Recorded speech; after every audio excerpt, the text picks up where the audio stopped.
Lord Megatron, what would you call Prime if he was obese? I'm not sure, Starscream. What is this? Just hear me out. What would you call Prime if he was obese? I don't know. Trans fat.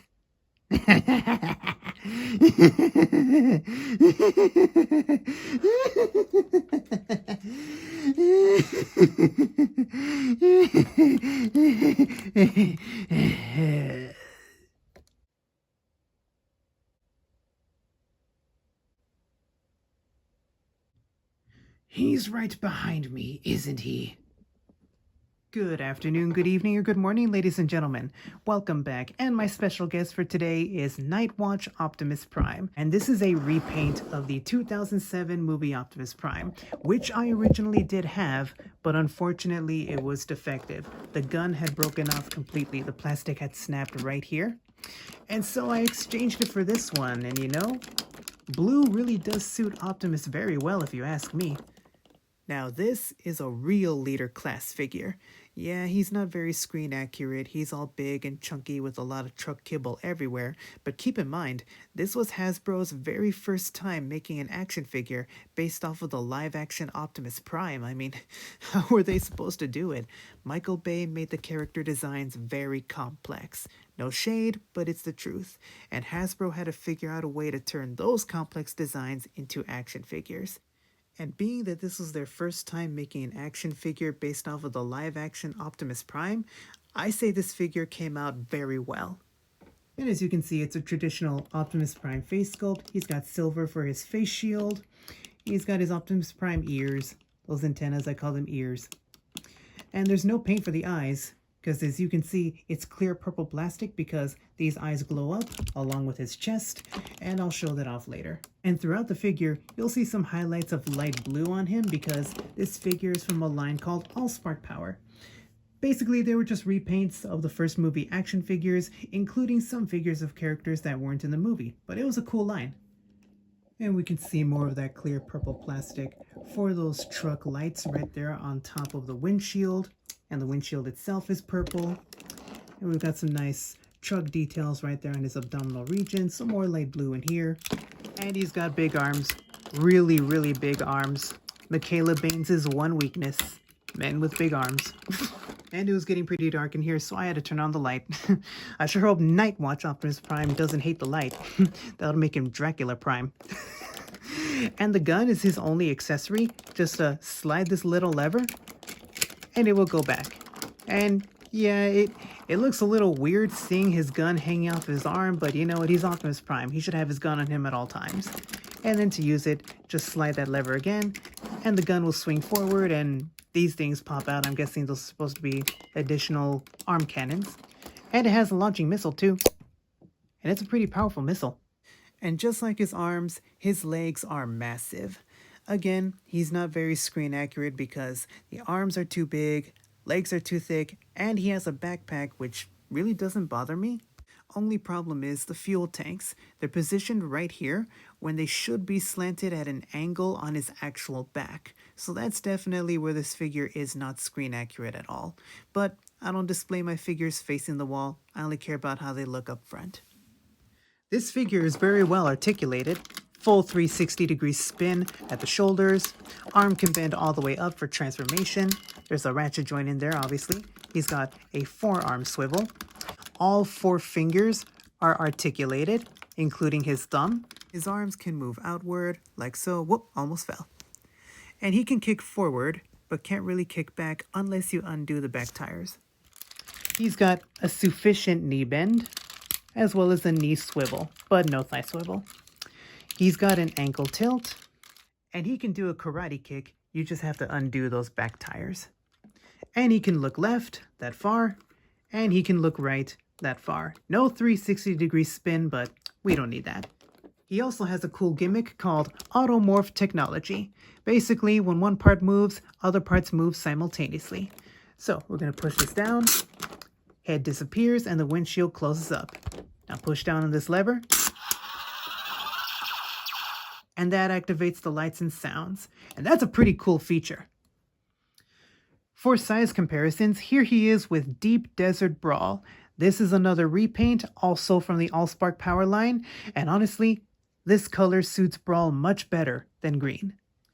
Here he is with the OG 2007 movie Megatron, and again, these are real leader classes. Today, these would probably be commander classes, and they go for over $100. Back in 2007, these guys were only $45 each here in the US. Here he is with the 2009 leader class Revenge of the Fallen Optimus Prime. This figure is an absolute gem. This is as close to perfect as any figure will ever get. And lastly, here he is with the Studio Series 2007 Megatron.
And there's Nightwatch Optimus Prime in his truck mode.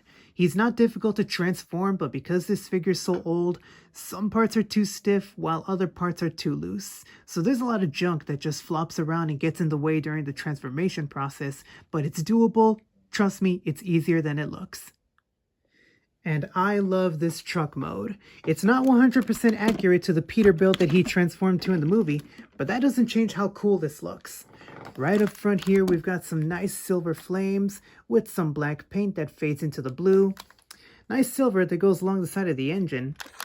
The truck grille itself is done in a dark gray paint. Today, this would have been unpainted. That's one thing we have to be grateful for about the old Transformers toys. Almost nothing was left unpainted, unlike today. And those headlights are also done same clear purple plastic. And we also have a tiny little Autobot insignia emblem. How cool is that? Man, that grill is dusty. He's got some dirt in his grill. I gotta clean that out later. I almost forgot. There's some automorph technology here with the bumper too. So when you pull it out, the headlight slides to the side. Push it back in, and the headlight slides back in. That's cool. We got lots of nice truck detailing going on the side. No side view mirrors, unfortunately, but it's not a big deal. All 6 tires are made of rubber, which is fantastic. The exhaust pipes are hard plastic and they're done in some silver. The top pipes, however, are soft plastic. And the reason why you see these little red marks here is because years ago, the pipe broke off and I marked them to make sure I was positioning them correctly before super gluing them back together. This figure takes 2 AAA batteries, I believe, and you store them here in the fuel tanks, which is a pretty cool way to make use of those fuel tanks. And you can see the gun sticking out the back. It's a bit of an eyesore. And he's got a trailer hitch, which you really can't make any use out of because he's not compatible with any trailers. And the taillights are painted over in blue, as well as in gray. And he's got some more silver flames painted back here as well. Oh, and this little Autobot insignia right here, that's just a sticker I slapped on years ago. Oh, and if you push this button, it activates the lights and sounds.